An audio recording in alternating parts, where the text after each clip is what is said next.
Welcome back to another fascinating exploration into the world of biblical archaeology. Before we dive in, don't forget to like this video, share it with your friends and family, and leave a comment below with your thoughts or questions about the topic. Were there drugs in the Bible? What you're about to discover may challenge some common assumptions. Today, we're taking you behind the scenes of a unique museum collection filled with ancient treasures that help bring the Bible's history to life. Even from the comfort of your home, you'll get a glimpse of the archaeological richness connected to biblical times. So grab a seat, get comfortable, and let's uncover what ancient altars, forgotten rituals, and old vessels can teach us about the controversial topic of substances in Scripture. Let's begin. The idea of drugs appearing in the Bible often shocks modern readers. One striking example is the discovery of an ancient Jewish altar at Tel Arod, now housed in an Israeli museum, which contained traces of a psychoactive substance from the same plant family as cannabis. This finding sparked debate. Some interpreted it as proof that the Bible supports the use of hallucinogens, claiming, for instance, that the cannabis mentioned in Scripture refers to marijuana and that burning incense in the temple involved mind-altering substances. However, these interpretations are misleading. The site at Tel Arod was known for mixing Hebrew worship with pagan Canaanite practices.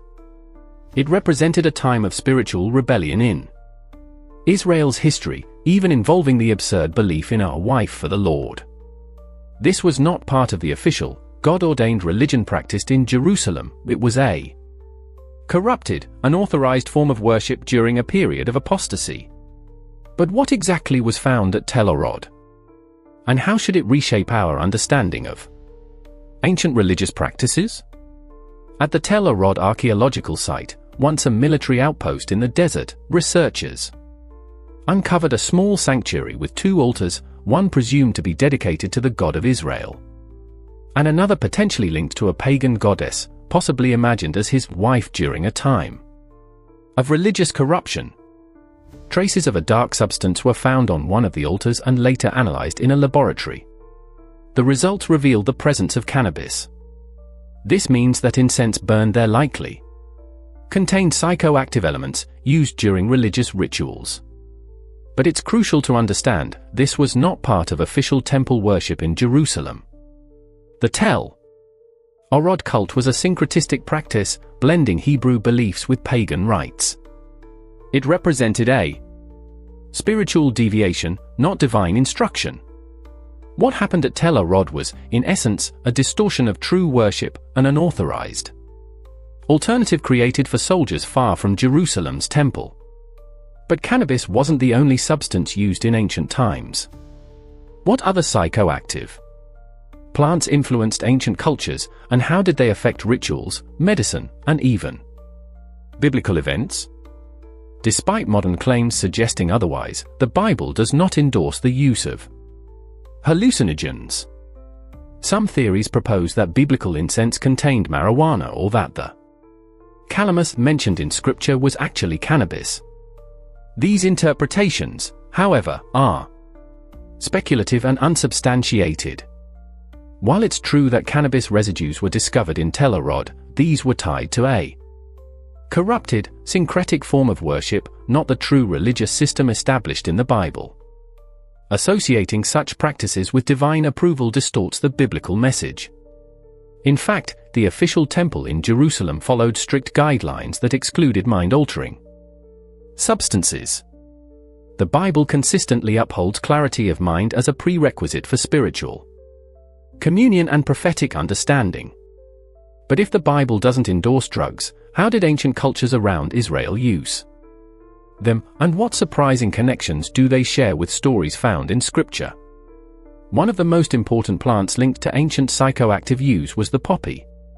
Highly cultivated in Cypriot culture, the poppy flower was the source of opium, used for both medicinal and ritualistic purposes. Not only was it consumed locally, but Cyprus also exported opium and specialized jars designed to transport it. From the poppy, various mind-altering substances were extracted, capable of inducing a trance-like state or numbing pain. These substances caused mental sedation and hallucinations. In some contexts, they were used for surgery and pain relief, such as on wounded soldiers in battle. Interestingly, opium also played a role in religious rituals, especially in pagan ceremonies that involved drunkenness, sexual orgies, and attempts to distract the gods. It was often mixed into strong drinks like wine or beer to enhance its effects and induce altered states of consciousness. But how exactly did ancient people consume these substances, and what kind of objects did they use to store and deliver them? Ancient cultures didn't just use psychoactive substances, they also crafted specific containers for them. A remarkable example is the Cypriot bilbul jar, a small ceramic vessel designed to store and transport opium. These jars often mimic the shape of the poppy flower itself, a deliberate choice to reflect their contents. Larger versions were used in homes, temples, or for medical purposes, while smaller ones served as portable containers. Some even featured slanted necks for easier drinking.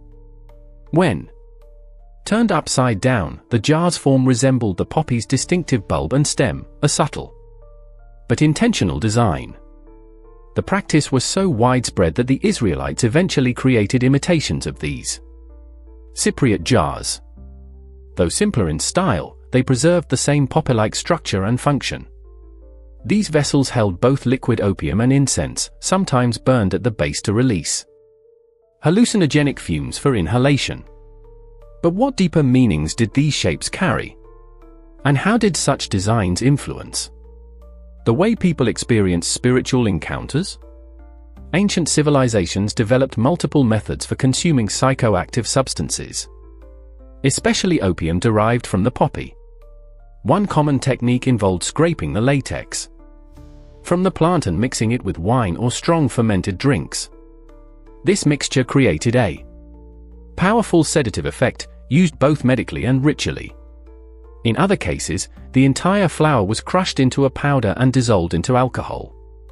Beyond drinking, opium was also burned as incense, releasing smoke that was inhaled to produce hallucinations and a trance-like state.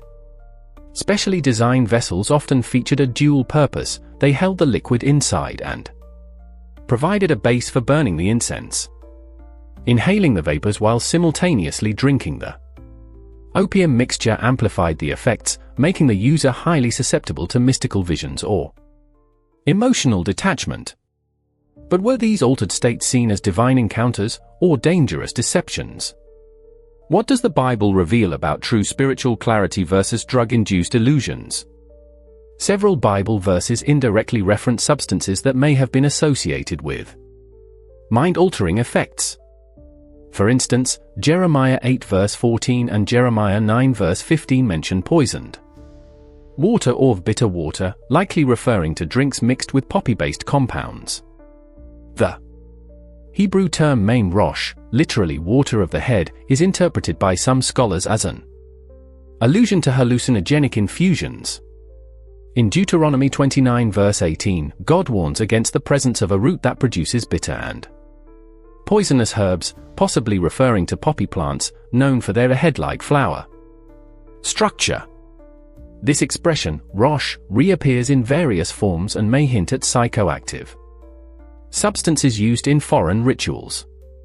The Bible portrays these substances not as divine tools, but as elements of judgment and corruption. They were sometimes used metaphorically to represent spiritual rebellion, punishment, or deception, never as instruments of holy worship. But how does this contrast with God's desire for mental clarity? And what happens when false prophets embrace intoxication over inspiration? Ancient language and artifacts reveal how deeply embedded poppy symbolism was in the culture. Terms like water of the head or herb of the head in Hebrew likely referred to the shape and effects of the poppy flower. When turned upside down, jars designed to hold opium resembled a human head, an intentional connection to its mind-altering effects. Even decorative items echoed this symbolism. For example, ornamental pins